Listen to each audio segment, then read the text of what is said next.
What is your stance on psychedelic research? Yeah, I think psychedelics are wonderful. I fully support them for the use of treating disease dysfunction, and then also for people to explore their own consciousness.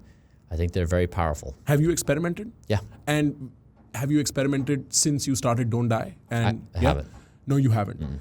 What is your guess is going to come up if you're on ayahuasca with this mission in mind?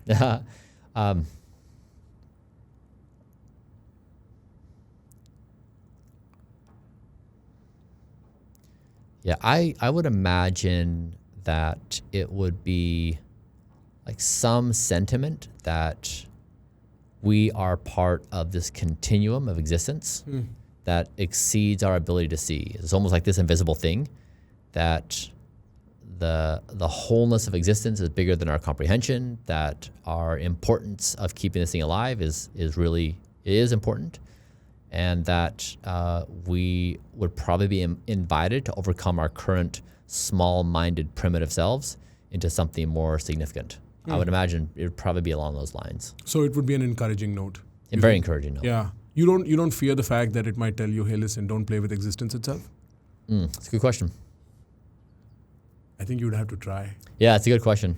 You'd have to be open-minded for that to be the case. Like you have to go in there with a clear, like if you want to find truth, you want to seek it out versus manifest it. Right. Yeah. Yeah. And I mean, not encouraging you to find out, because I genuinely think what you're trying to do here is, I mean, I've frankly never understood why the hate exists, because I think what you're doing, treating yourself as patient zero for such an important, there's this idea, I think I heard Peter Thiel talk about how science has not moved beyond information processing since the early 70s. It's been stagnant in a certain way. And only when I began to come across all these bio interventions, for instance, even Ozempic, even though it's not, I think, I'm assuming it might have side effects later on. But there's something that came out that will not let you have cavities and such. Those were all primitive steps in bio. That. Which one? Luma? Yeah. Yeah? And does it help? We'll see. Yeah. You need to eat a lot of chocolate to find out, I guess. Yeah, a lot of candy. But I feel like only now, after like 50, 60 years of resting on biotechnology and doubling down on screens and information processing, we have come to look back into probably the most important frontier in technology, which is how do we enhance the function of the human. And I think it comes because we are risking artificial intelligence, maybe a fusion with artificial intelligence and our consciousness, a silicon form of life, a humanoid, android form of life.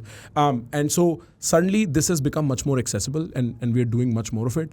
But I have one more question. Have you heard of Vipassana meditation?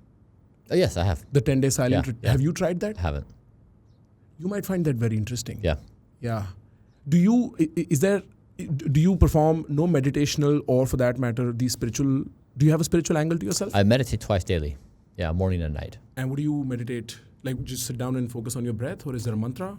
So I try to exist in the 25th century.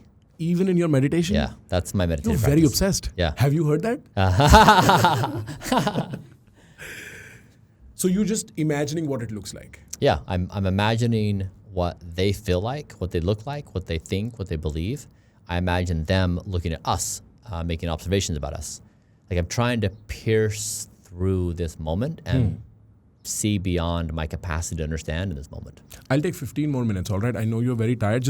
I'm just wrapping this up, but I want to understand what is your imagination like? What do these people look like? How do they think? What are their beliefs and so on? Yeah. Yeah. Yeah. This might be a sci-fi prologue. Yeah. Right.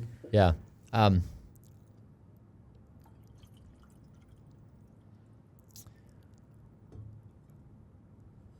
In these contemplations, there's no bridge from trying to embody their existence and mapping them to words.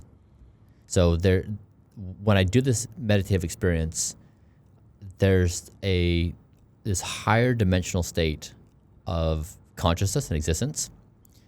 And when you have to take that and reduce it down to words, you basically come to a fraction of the contemplation, and it can't be translated.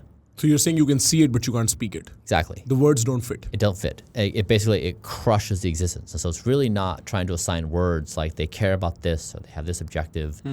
That's primitive speak. I'm trying to really feel into what does existence feel like? What does intelligence feel like? What does it mean to know and not know? What do you care about?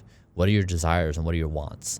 Like you're trying to like fill in, and you're trying to like relieve yourself. I think Buddha was doing a lot of this, right? Like he's like really filling in to like what is consciousness at the most basic level? Like what are these emotions that are happening? And like are they mine, or like can I detach myself? I'm trying to do the same from the perspective of a godlike intelligence. What does that feel like? And I think, so yeah, that's my ultimate quest, is like to basically try to solve the riddle of existence, bridging that world to this world, so we can Sherpa ourselves to this other world. I don't think we want to mess this up. I think it's going to be a cool thing. Guys, if you're enjoying the clips that we are putting out on this channel, you can consume all our podcasts in small clips right here. We chunk them together and release them just for your convenience. Do not forget to press the subscribe button.